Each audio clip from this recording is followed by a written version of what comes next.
Up in the sky. It's a bird. It's a plane. It's Superman.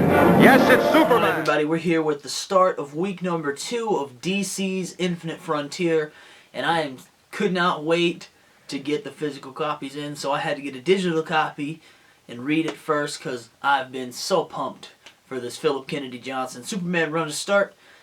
So, physical copy will be in hand once we hit the comic book shop this weekend, but I had to go ahead and wrap us up in this story, so I got the digital one on the DC Comics app. So Superman number 29 is similar to Batman, and I think going to be a lot of these early Infinite Frontier issues where they have the main story and then a backup issue. So Batman had the Batman story and then a Damian Wayne story.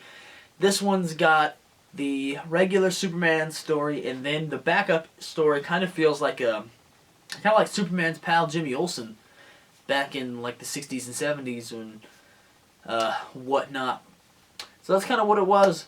So obviously I want to start with the Superman stuff. Actually, you know what? Let's start with the Jimmy Olsen stuff. I don't have a whole ton to say with it. It looks, it feels, it reads exactly like old school Superman, Superman's pal Jimmy Olsen.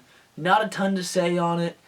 I don't know how many of those they're going to get. I don't know if it's going to be every single issue or if it's just going to be the first couple. But I know Jimmy Olsen's not going to get his own ongoing again. I think those days are in the past. So it might stick around for a little while. Not that there's anything wrong with that. I don't think they charged you an extra $1 for this issue. Maybe I'm wrong. I didn't look at the price. I just paid it. I was real excited for Superman. Anyways, it was okay. The Jimmy Olsen stuff's okay. What do you expect? It's a Jimmy Olsen story. But let's get to the Superman stuff. That's the reason you read it, the reason you bought that, the reason you clicked on this. So Phillip Kennedy Johnson is writing Superman with art from Phil Hester. So off the rip, the art in here is only okay. I think the design for Jonathan Kent's Superman suit is really cool. And then it's the classic Superman look that is timeless. It's never going to get old. I love it. The art's okay. So this issue, they're up like near a space station orbiting Earth up there somewhere, and they're fighting like this rift, aliens coming through, and the energy that is coming out of this dimensional rift weakens Superman.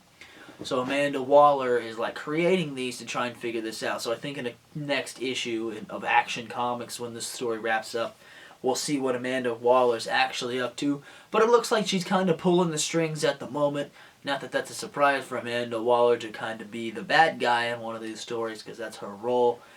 So a little bit, I didn't expect to see Amanda Waller in the Superman story, especially not to kick off a Superman run. But hey, I like Amanda Waller, so I'm not really complaining all that much. Overall, though, this comic was only all right.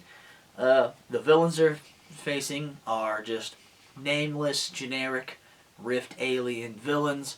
Unless you want to consider Amanda Waller the main villain of it. It's already. The dynamic between Clark and John Kent is great. It's always father-son. Doesn't get any better than that in the DC universe. Alfred and Bruce included. Hot take probably right there, but I stand by it. Phillip Kennedy Johnson knocked that out of the park. I've been hyping this up over on my Twitter account every now and then. I think I only sent out a few tweets, but I've been super pumped for this story, and I'm not disappointed, actually. I thoroughly enjoyed it. It's probably a 7 out of 10. Not a whole lot happens in there. You kind of see like the setup with a Kellex robot looking for Superman, saying that these rifts aren't, this isn't the first one. These have been going on for a while. And with all of the future stuff, or like Jonathan Kent with the Legion of Superheroes and all the stuff that happened with his character, you kind of see that like flood back into, not really flood to, it's kind of trickling really into the story and into the conversation he has with Superman. There was one scene in here that I liked quite a lot, the Coney Ball scene. Now, I'm not going to really go into the Coney Ball scene. I think, if you read it and you love Superman the same way I do, you probably had the same similar reaction to that scene that I did. It's a heartfelt scene, and that's what I want in my Superman stories. I need heartfelt, I need deep, emotional, real human connection with the Man of Tomorrow. That's what I love him for. That's probably what you love him for. And hopefully, Phillip Kennedy Johnson keeps it up, because the first issue of this, I say solid 7 out of 10. It's not knocked your socks off fantastic like Swamp Thing was, and it's not super exciting like the beginning of Batman, but it is very good. It has the kind of a vibe that's kind of vanished off Superman the last couple of years.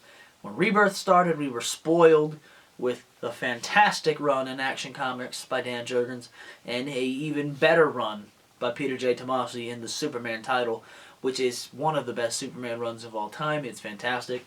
This one kind of has a little bit of that vibe, a little bit.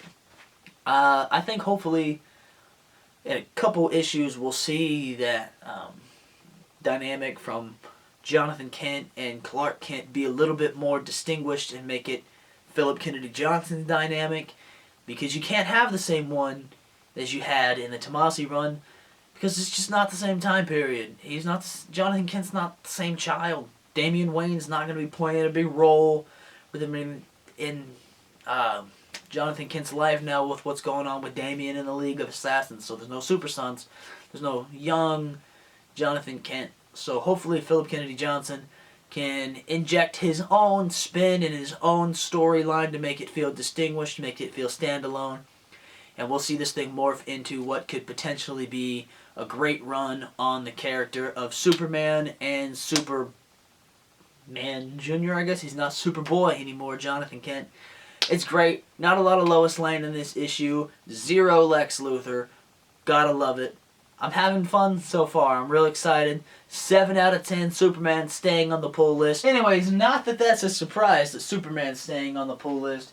That's the big Superman statue right there, and a big Superman variant on the wall, and a Superman t-shirt. I was in a Superman hoodie for all 3 of last week's videos. Anyways, we are enjoying it. I hope you enjoyed, and I will see you guys the next video. We have 2 more coming out this week. Wonder Woman 770 and Joker #1, with the Gilliam March cover and art, and written by James Tynion.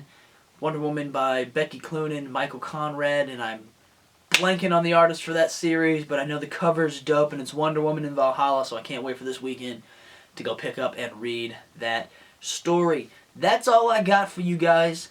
See you next time. Have a good one.